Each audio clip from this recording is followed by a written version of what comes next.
Good Sunday evening, everyone. How y'all doing? We are very, very close to the start of legal tampering. Tomorrow morning, 9 o'clock, I will be going live, and we will be streaming the entirety of the first week of free agency in the NFL.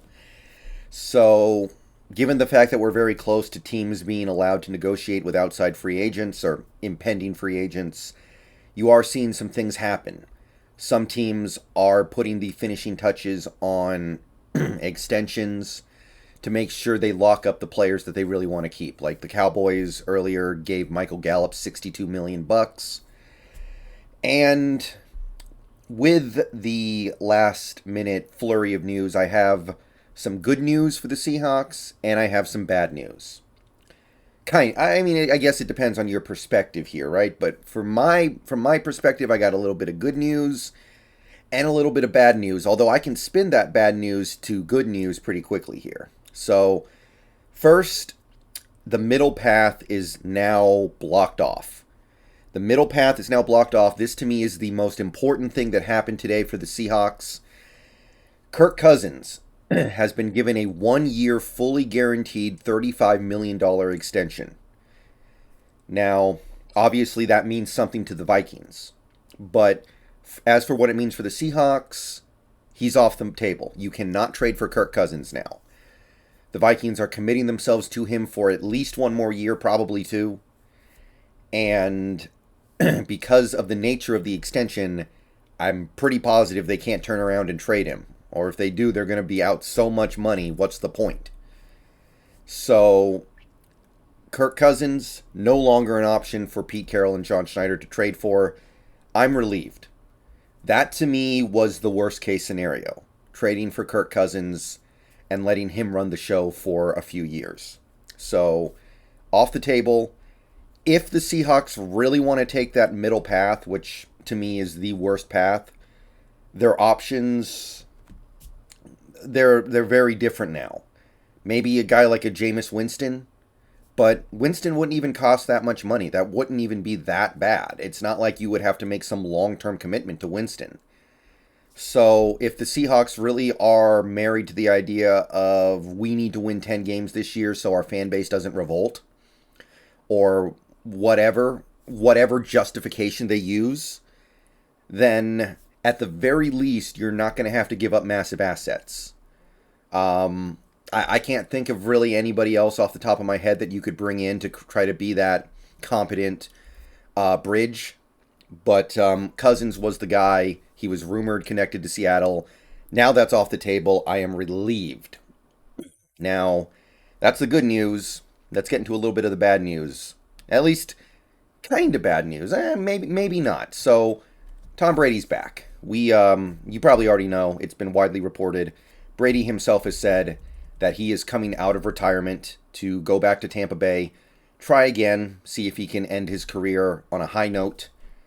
So Tampa Bay is now back in the competitor circle, right?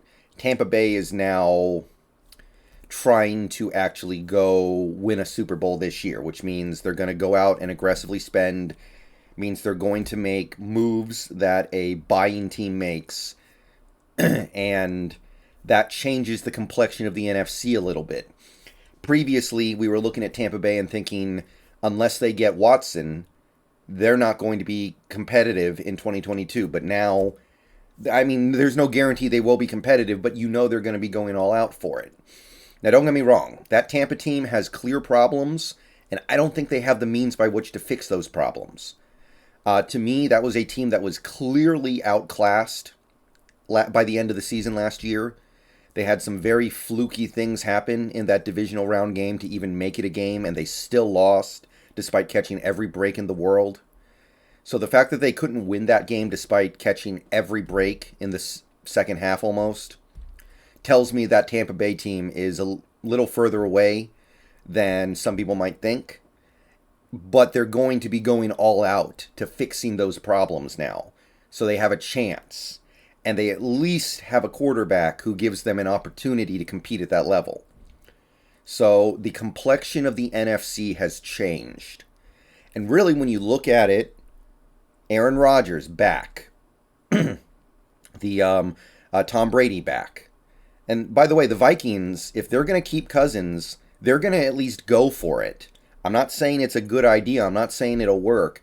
But they're not going to roll over this year the way they might have if they had moved Cousins. Committing to Cousins means you are committing to doing whatever it takes to try to make this year as good as possible. So some of the teams that I was counting out for the 2022 season, can't really count them out now. I thought Green Bay and Tampa Bay were going to sit this season out. Not happening. So the NFC is still somewhat weak. I mean, the NFC East, I still don't know what any of those teams are really doing. I don't know if they're in or out. I don't think any of them seem like they're committing. The Bears and Lions are still tapping out. The Bears are basically trying to cut costs as much as possible. They're clearly out. But when you take a look at the rest of the teams in our division, and you look at teams like Green Bay, Tampa Bay, Minnesota, it's not the soft division that I was envisioning a few weeks ago. So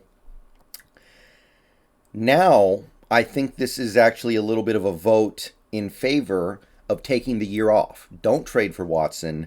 Sit it out. Use your picks. Save your money. Build up for a run in 2023 or 2024.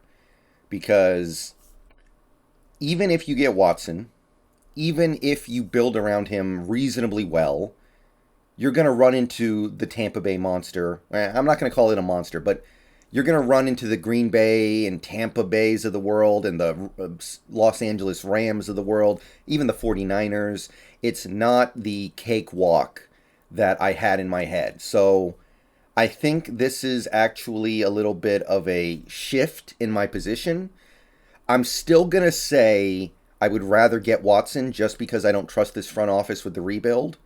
But you can make a much better case for a rebuild now that you know that you've got a few teams in the NFC that are actually going to make a play at this that you weren't thinking about before. Now, as for the Watson thing, the only real update we have today would be that the Saints are doing everything they can to try to get Watson. Obviously, the Saints are a team that just doesn't know when to stop. They are like gambling addicts. They don't know how to turn themselves off and go, you know what, we need to chill out. They are always trying to involve themselves in everything. So it seems like the three teams that are really going for Watson are the Panthers, Seahawks, and Saints. Those are the top three as of right now. Obviously, Tampa Bay is now out. Pittsburgh insists they're not interested.